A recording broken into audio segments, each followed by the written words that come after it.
Hi, I'm Rachel and welcome to Yield&Grace. Today is our first episode of our new series, Generations of Wealth, where I sit down with my dad and talk about our different investing strategies and the importance of teaching your children how to invest early.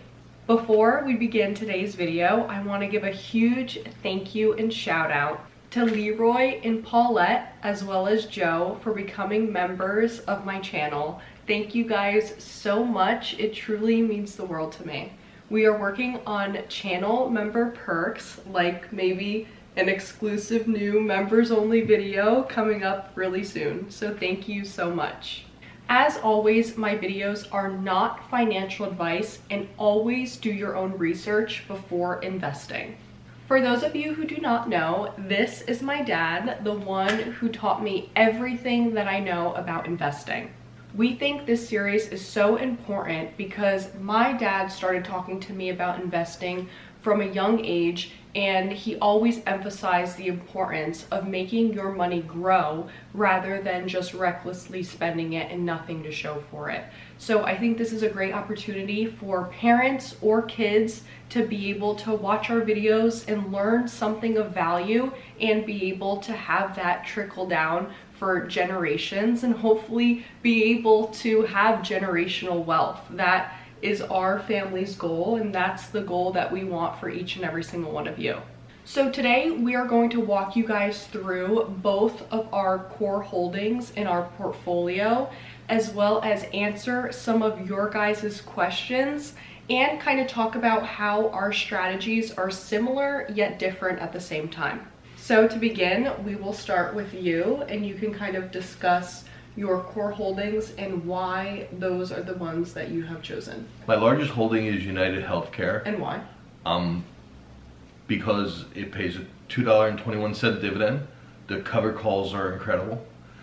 Under that would be BitX, another large holding, due to the exposure to crypto and the volatility. Under that would be Humana, another great dividend payer with high premiums. Under that would be Chevron. So I have a question for you. For people who kind of just want to buy and hold and are more of a beginner and don't want to do covered call strategies, would you still say those are still your core holdings if you were not going to be doing covered calls? They are great holdings if you just want to buy and hold, but if you can make 1 or 2% or 3 or 4% on a dividend, and then you can go up to maybe 1 or 2% every 2 or 3 weeks using cover calls. If you know how to do cover calls correctly and you don't get caught in a position where you're way out of the money, it is well worth having cover calls to increase your compounding that much faster.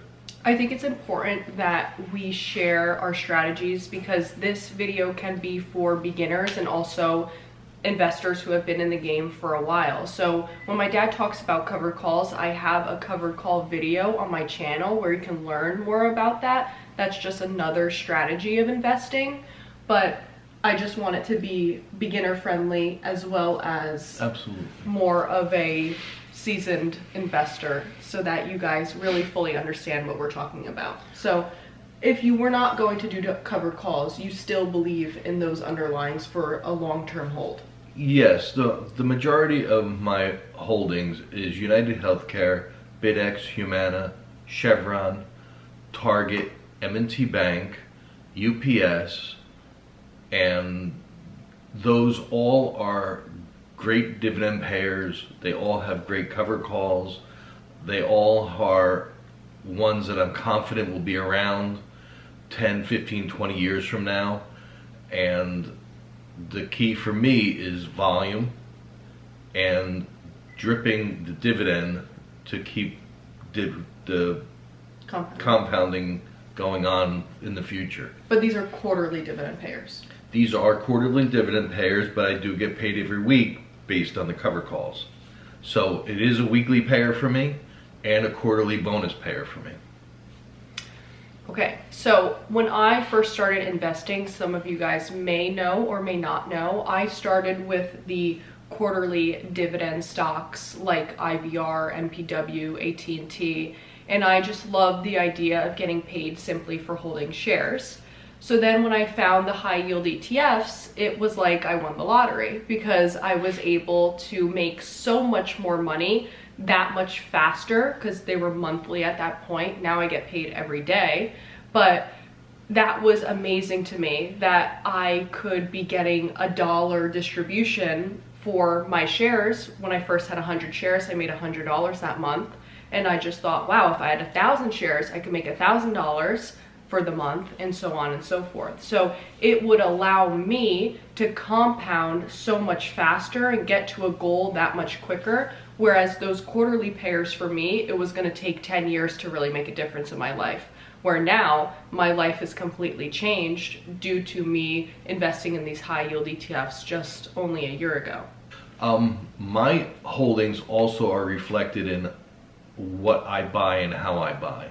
As I'm getting older, of course, healthcare becomes a big part of your life, and United is the largest, and Humana has a lot to do with Medicaid and Medicare. Chevron, you're never going to go wrong with a gas or oil company. UPS, being we own a small business, that's who we use to ship, and that's who we rely on to ship. Target, we have the largest Target in the country here, and if you ever go there on any given day, you will not believe the amount of people that go in and out of it. But that's another thing that I like to suggest to people: invest in what you know. If there's something you like and you spend your money there, you want to own a piece of that. Like for me, Amazon. I love Amazon. And it comes daily. I get lots of Amazon packages. So when I found AMZ, I was like, perfect, beautiful. And same with all my other stocks that we're gonna get into right now. So I have about 18 high yield ETF funds right now. I don't think you even knew that I had 18. Doesn't surprise me. Yes, but I'm gonna walk you through my core holdings. So my top, I'm gonna say 6 holdings right now are HOOW, HOOY, PLTY, Misty, TSLW, and COIW. So my portfolio is very heavy in crypto because I am a huge crypto girly. I'm a Bitcoin maxi, but I just believe in crypto. I love Palantir. I think the high yield ETFs for Palantir are fantastic. Platy has been very, very good to me. 1 month it paid me over $7,000 on just that alone. So, wow. And my conviction in Robinhood was very strong even before they joined the S&P 500. So now that they're in it, that just makes my conviction that much stronger. And you use Robinhood as your platform. And I use Robinhood, exactly. I really believe in Robinhood. And just something that you said before, buying companies that you truly believe in and that you have a strong conviction in is, for me, the core of my strategy, and I would say the core of your strategy as well. I use Robinhood also for crypto. My BitX and my Bitcoin is in Robinhood, but my main holdings are done through E-Trade because E-Trade Pro, I think the platform is among the best out there. Yeah, so Robinhood is so user-friendly. I love, love, love Robinhood. All my friends who ask me how they can get started in investing, I always recommend open a Robinhood account because it's just so user-friendly and so easy to understand. So then we have Misty, COIW, and TSLW. I love Tesla. I mean, I feel who doesn't love Tesla, but I'm sure there are many people who don't love Tesla and Elon. But I personally love Tesla. I love Elon, and I think he's a genius, and I think Tesla has a long way ahead of us and that they're not going anywhere anytime soon. So that's my conviction with Tesla.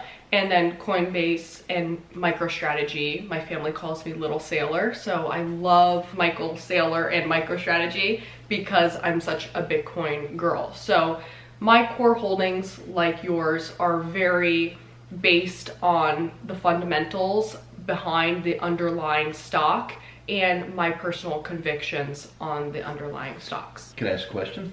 Sure. If you had to start your portfolio all over again, what would be your first purchase? HOW. Wow, that didn't take long. Yeah, it's a killer weekly payer, and I have been beyond thrilled and happy with it.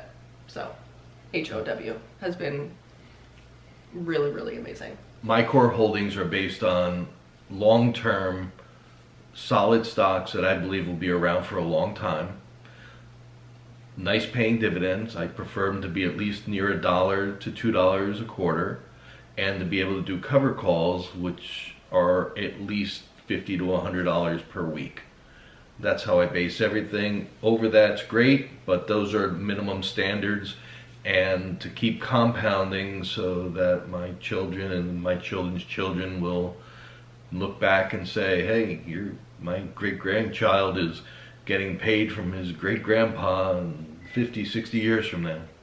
And the importance of my strategy is having conviction in the underlying and compounding and compounding and compounding. I think where our strategies are similar is the compounding aspect and also the long-term goal of generational wealth. And those people that do criticize my daughter about her portfolio and how it is. Yes, there are a few who've called my portfolio a financial grenade. But for those people, she also gets to see my portfolio, and we complement each other. As my portfolio grows and does what it does, and hers, she can always change. I could always change. We both can have bits and pieces of each other's portfolios, but we get to see two completely different portfolios and how they react in the good and the bad. Yeah. And mine is all about the passive income of it. I love getting paid just for holding shares and having that passive income coming in. Now that I said before, I'm getting paid Monday through Friday. It doesn't matter where I am or what I'm doing. I'm getting paid just for holding my shares. And that is crucial to me and my future family and my strategy right now. I do not want to have to work a job. I want to become a mother in the next few years, and I want to start a family. And this is going to give me the freedom to be able to raise my children and be at home with my kids. And something else that's so important to me is that women have their own means of making income and generating income. I am the kind of woman that I never want to have to rely on another person for money. So this is just so empowering for me that I'm able to build money for myself and my children.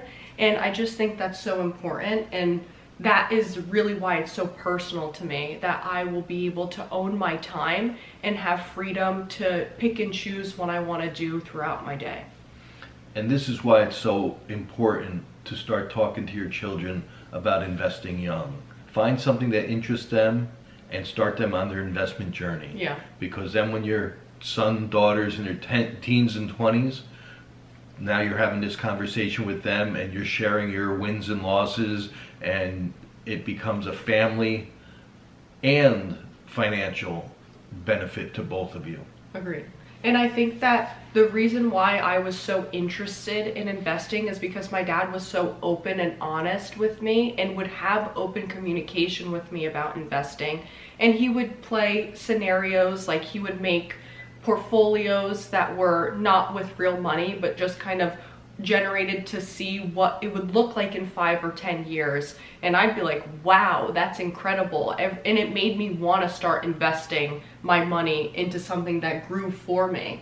I mean, who doesn't want money to work for you while you're sleeping or doing whatever you want? That's the goal. You know, I don't know anyone who wouldn't want to do that, but you would always kind of make it in a way that resonated with me. So like when we would go to Disney, he'd be like, hey, I own some Disney. And I'd be like, what does that even mean? And then he would explain to me what that means. Or we would go to Target and he'd say, hey, I own some of this company. And I just thought that was so cool. And kind of seeing you like an inspiration and a mentor, and how he was able to just speak to me so openly, that was so cool. And it really sparked my interest to want to learn more about investing and get more involved into it. So maybe that's something that you can start implementing with your children. You know, find something that they really like. I think you said like Nike, if your kids play sports, Nike or Target, or if they like Cybertrucks, Tesla. Find something you connect with them. Yeah. If even as young as they like Bluey, wonderful. Let's get a little Disney stock, and wow, you own part of the Bluey franchise. And it not only will it spark their interest in the financial aspect of it, but it'll be something that you'll be able to do, like when you play sports with your kids, or you go shopping with your kids, or no matter what it is, it's just another aspect to get you closer together. Yeah. And two, we are not saying either one of our strategies is right or wrong. I think that the key is just having a strategy, and when your kids are so young, they have such a huge advantage, and that advantage is time. So you can pick and choose what you want to invest in, whether that is high yield ETFs or just the underlying ticker, because they have so much time and they can have growth, and you can do maybe even a little bit of everything to see how their portfolio kind of evolves over time. And I promise you that your kids will thank you when they're older and they realize what you have done for them. Like me, I can't thank my dad enough for teaching me and just opening my eyes to something that so many people are so intimidated by that they don't even want to learn. And the key is, the best time to start was yesterday. The next best day is today. Agreed. And the most amount of wealth in the entire world is buried in this cemetery for people who never took the time or ever got started. Don't waste the opportunity. Your opportunity is now. You see it firsthand between us. Yeah. It's a great thing. Yeah, and even when I start a family, I'm going to be opening a Robinhood account for my kids the day they're born. The second I have an opportunity to do that, when they have a social security number, I'm opening a Robinhood account and I'm getting them started on their investing journey. So I think it's never too early to start. Well, if you're gonna say you were gonna spend $50 on a gift for the birthday, say you spend $30 on it and you put 20 into their investment account. Every time they have an event, a Christmas or a Hanukkah or whatever holiday or somebody gives them the gift, talk to them. Okay, let's put this much in your investment account and you get to spend this much. So it's not a punishment where you can't spend anything, but it's a reward over time. You say, hey, this money's making you money. By the time you're 30 years old, you might not be working. Yeah.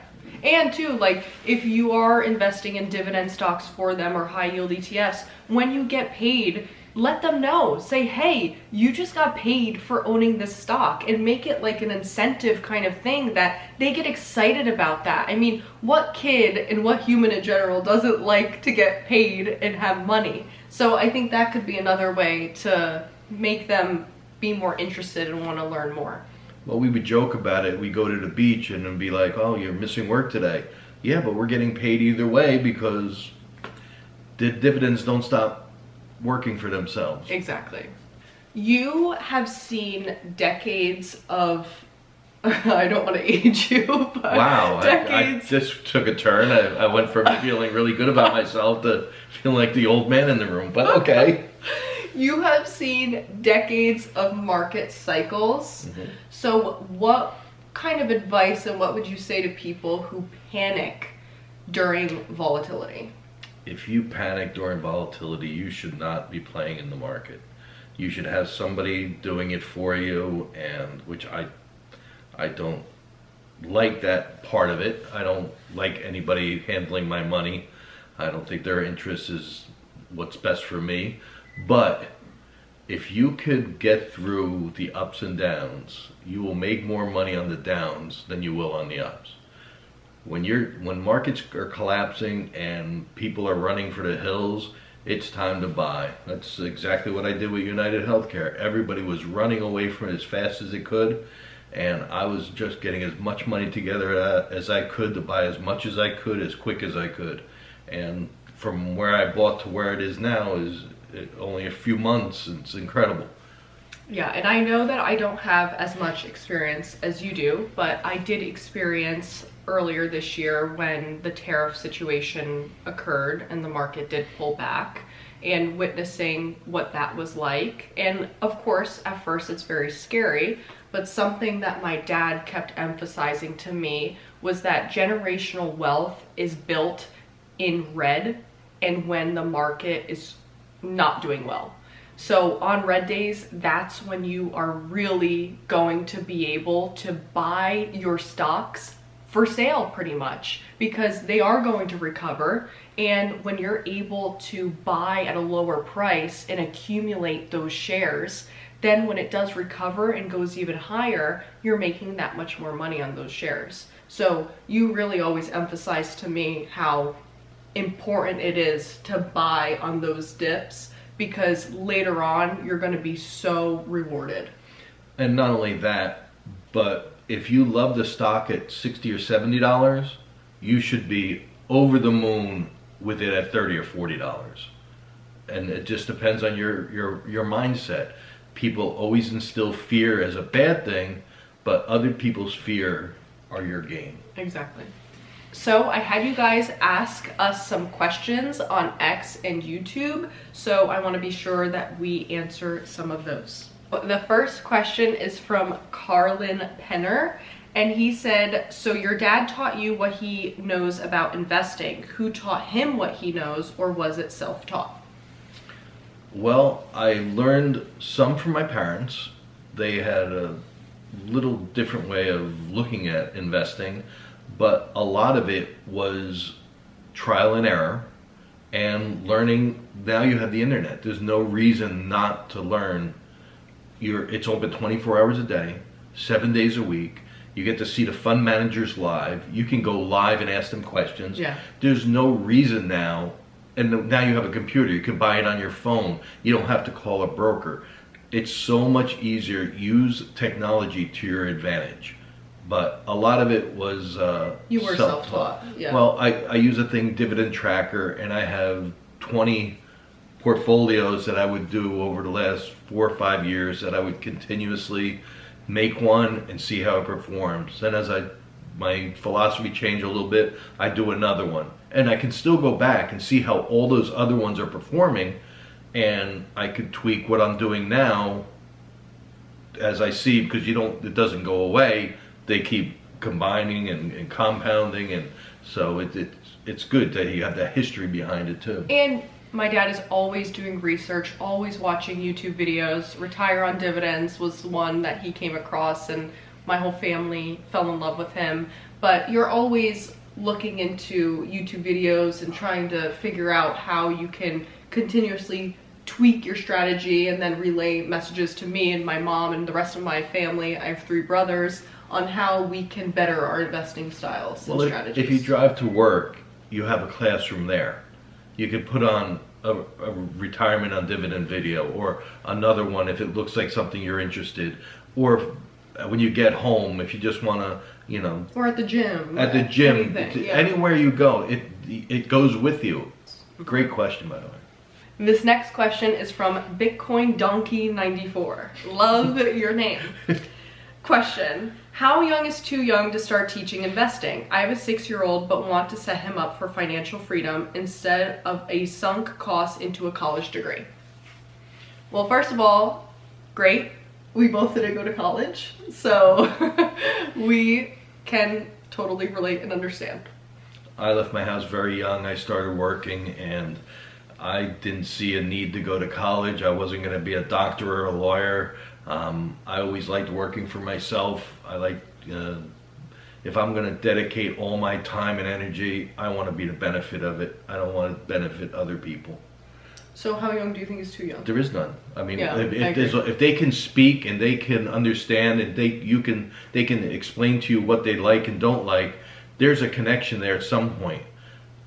Even if you just start investing for them, and you pick things they like, and so as they do get older, when they get to 7, 8, 9, you say, hey, remember when you used to play with this? Well, we bought this. And when you got your first iPhone, we bought Apple. And when you got this, and then when they go get a car, if we buy Ford, get it. Just always just keep the connection, and if it sinks in and they get it, and you can show them how it's worked, it's gonna be life changing. Yeah, I agree. I don't think that there's an age that's too young. I want to start with my children when I have kids as soon as possible. There's only too old, never too young. Yeah, I agree. Okay, next up, this question is for you from Mike Jones. He said, how to set up a stock account for your kids and with who? Well, there's so many great platforms out there. You have E-Trade, you have Fidelity, you have Robinhood. It's just a matter of if you're going to be trading on it, or if you're just going to be putting money in weekly, monthly, or whenever available. You really should research the brokers that are out there. To everybody, they have different parts of everything that they like. Like I like E-Trade because I like E-Trade Pro. I do have a Fidelity account too. I don't use it too much. And a Robinhood because I like the crypto. I put money in that buys crypto every week, and that's where my BitX sits also. Yeah. Whereas I love Robinhood. So I think every brokerage has something for everyone, and just kind of figuring out what works best for you, your goals, and your strategy. Yeah, and you could do custodial accounts, or there's a lot of options out there. Now, would you recommend Roth IRAs? Again, that's something to look into for. I'm not a financial advisor.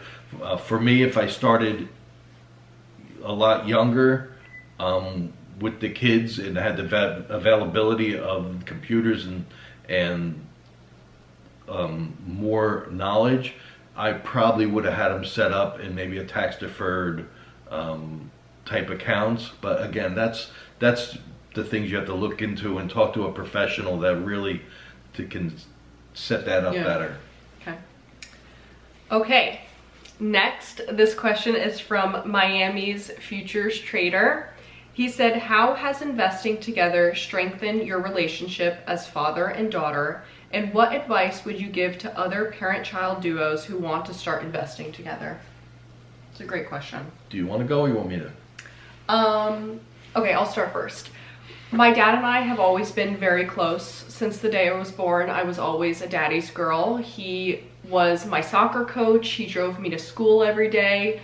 So we were always just super close, and he always listened to me and heard me for everything in life, and I always tried to do the same for him. So when he had an interest in investing and was willing to share that with me, I wanted to listen and I wanted to learn what he was, talking about. So I think that this journey has strengthened our relationship because it's just one more thing that we're able to do together. And we're working towards such an amazing goal of financial freedom and owning our time that for me looks like being able to be together all the time, and especially when I have kids, have their grandpa around all the time doing the things that we love to do, and just giving my kids the most amazing life and future possible. It's the progression of life. When your kids are young, you have school, you help them with schoolwork, and then they get involved in sports or band or whatever they get involved with, and then you participate in that and you go watch them play. And then after that's over, you need something to stay close with. It's not just, wait till they have kids, and this is our next step after sports is over. Now it's investing, and then of course it'll be grandchildren, and then it'll be whatever the next facet is after that. But it's the progression of life to keep us connected. Yeah, exactly. And what advice would you give to other parent-child duos who want to start investing together? It's the greatest thing in the world, because things when you're older you might not see from a younger point of view. Like, she'll know what's really going on now with a lot of things that I won't, but I'll know a lot of things that I've seen over the years. They've progressed, so you'll get the best of both worlds. Yeah, there's not it's a win-win. And make it fun. Even if you disagree with each other's strategies, never put the other person down or tell them that they're doing something wrong, but instead try to encourage and just kind of tell them that you think maybe this would work better.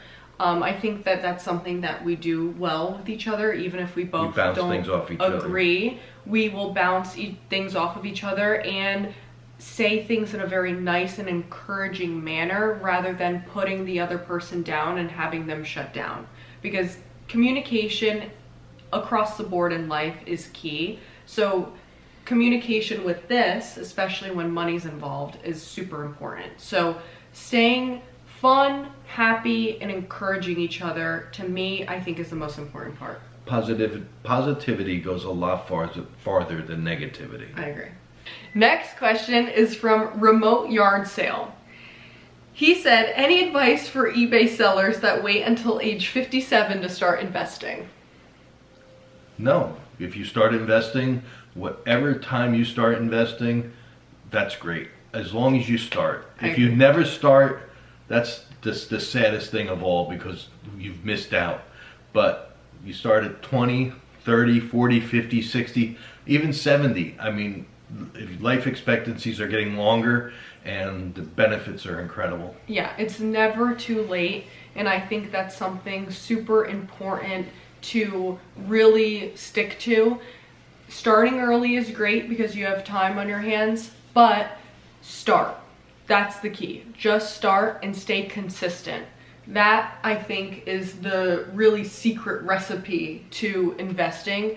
Like you said before, the best day to start was yesterday, but today is the next best day. The next best day. So definitely just any day you can or any time you can, no matter how old you are, that's the best. And even if you start later in life and it's something that doesn't benefit you directly, you're going to pass it on to your kids, and nothing's better than leaving an inheritance to your kids. It's in the Bible.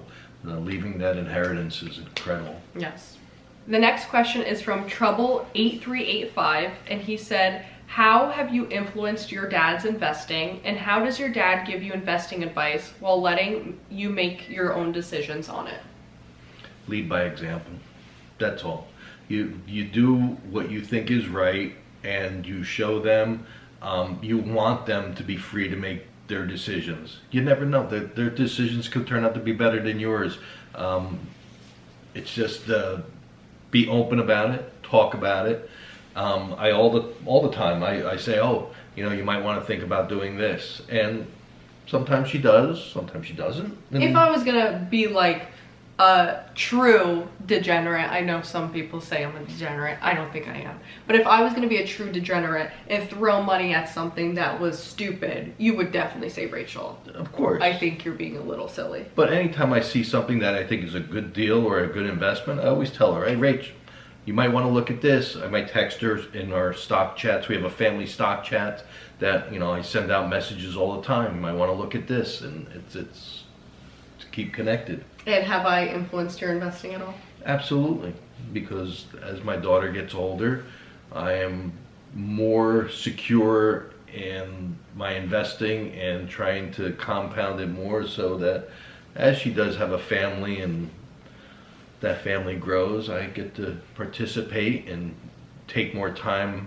out of my day to be available, and she can be available and not have to worry about going to work and working till I'm 90. So do you think that my core compounding strategy was something that you were like, wow, I want to start implementing that for my strategy? Well, when we started together, I mean, when you started doing yours, I had a lot of the high volume, high dividend payers, and my wife still does. We have two separate portfolios. She has a lot of that, the Misties and Hueys in hers. And it works out good because now not only does my wife and my portfolio counter each other, but my daughter also gets to see two different portfolios also with hers.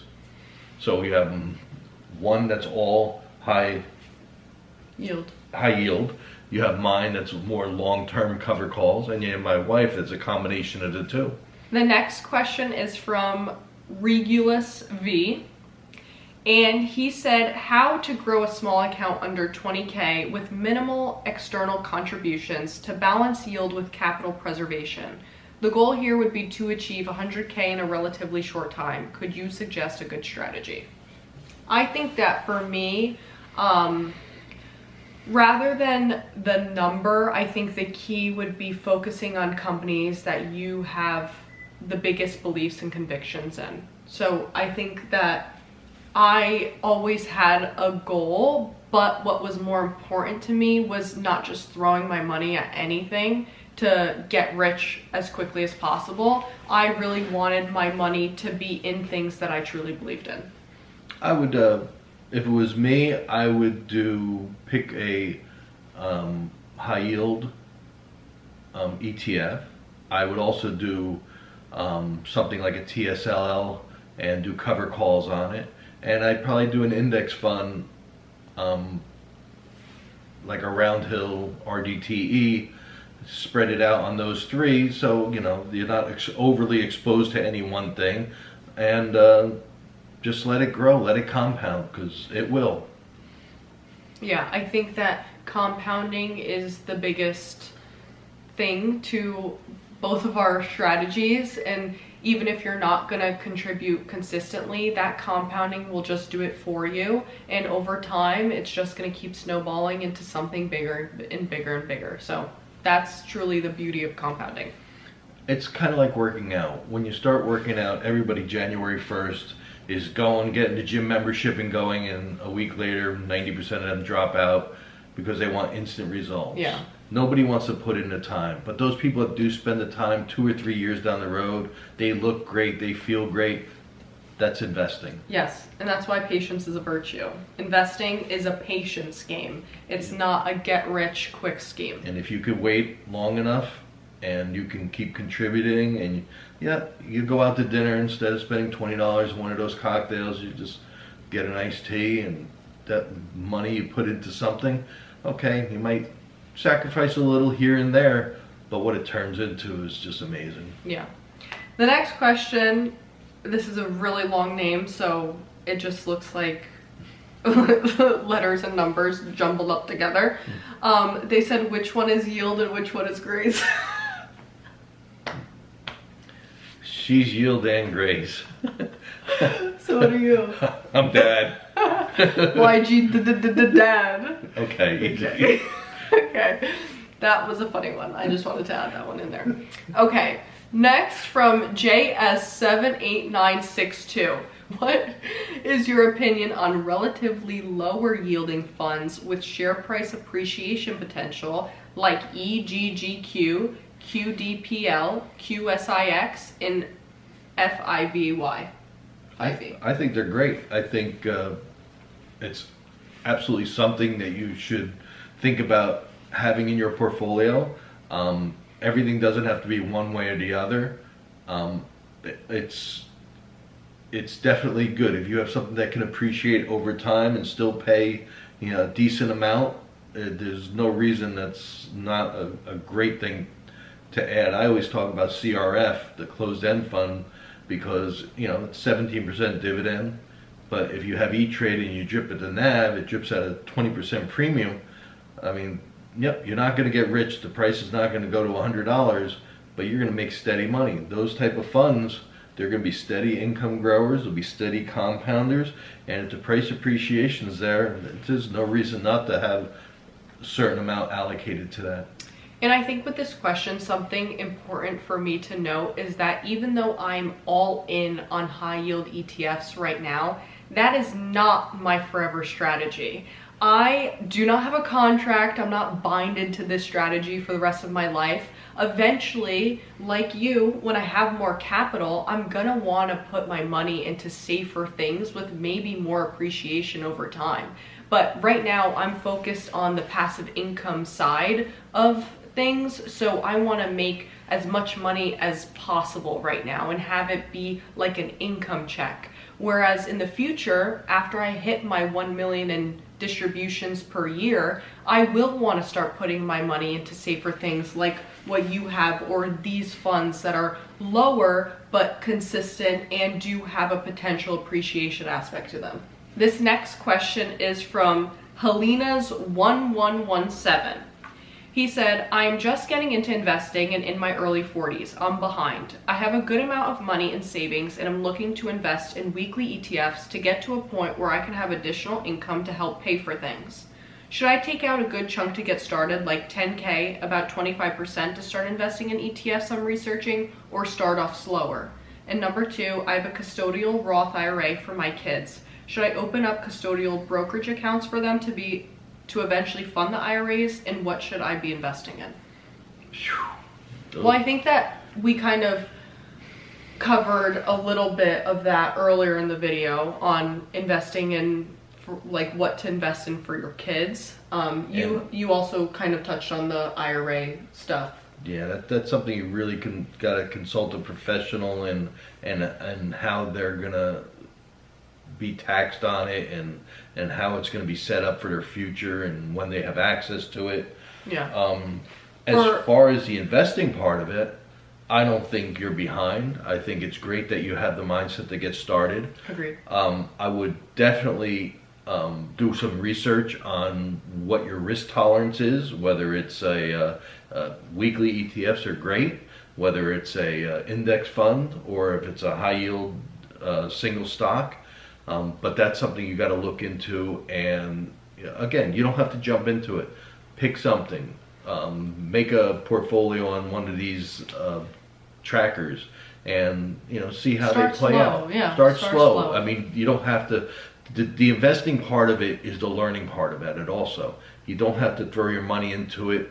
I mean, if you want to just take, $1,000 and put it into 3 different things that you like, maybe a high interest, high yield ETF, one index fund, and maybe just another type of growth stock. Yeah. And just, start slowly, and then if something dips, buy more. And then as things go up or things go down, it'll give you a good base on where to go. I love buying the dip. I love keeping money on the side. And if you have money to really start investing, you wait for a dip and you can really do well. And I also think knowing that you're not behind and that there's no rush. I totally understand wanting to have an extra form of income to be able to pay for things. And that's what's so amazing for me with this pretty much paycheck that I'm getting every week. That, if I do have something in my life, like, for example, I have a Mastiff dog and she's over 100 pounds and vet visits are very expensive and she's getting older, she's 9.5. So sometimes I do have to pull out money to be able to cover her vet, and she had surgery last year, or, lifestyle expenses. That is what is so fantastic about these high yield ETFs, is that it gives you the freedom and ability to choose whether you want to continuously compound or take that money out to be able to help for your lifestyle. I make more money in my portfolio than I do from my job. So once that occurred, it was like, wow, this is actually life-changing, and I'm witnessing it in real time. But like you said, maybe beforehand doing some practice portfolios on like Div Tracker to see how it kind of goes over time, and to invest in the things that you believe in and you have strong convictions in. Like you said, you asked me before, if I had to start over again, what is the one I would start with? And I said HOOW, because it's been a fantastic, pretty steady, weekly paying dividend stock, and because I love Robinhood, but I have not really seen the way that it performs in a bear market. So I can't say 100% for sure it's, bulletproof. So really stick to the things that you have the highest convictions in, because when a bear market does come, or when a pullback does come, I love my underlying tickers for these high yield ETFs. So I want to continue to buy more. It's not for me a panic thing that I want to sell them. So I think that's crucial, in that you believe in the underlyings, because then you never feel that sense of, oh my gosh, I have to sell and the company is going to zero. Absolutely. Great. Well, that's it for our first episode of Generations of Wealth. Thank you all so much for your amazing questions, and thank you for watching. I hope you all enjoyed this style of video. Thank you for joining me, Dad. My pleasure. And be sure to give this video a like, subscribe, and leave your questions in the comments so that we will be able to answer them in our next either video or live stream. So thank you guys so much for watching, and we'll see you soon.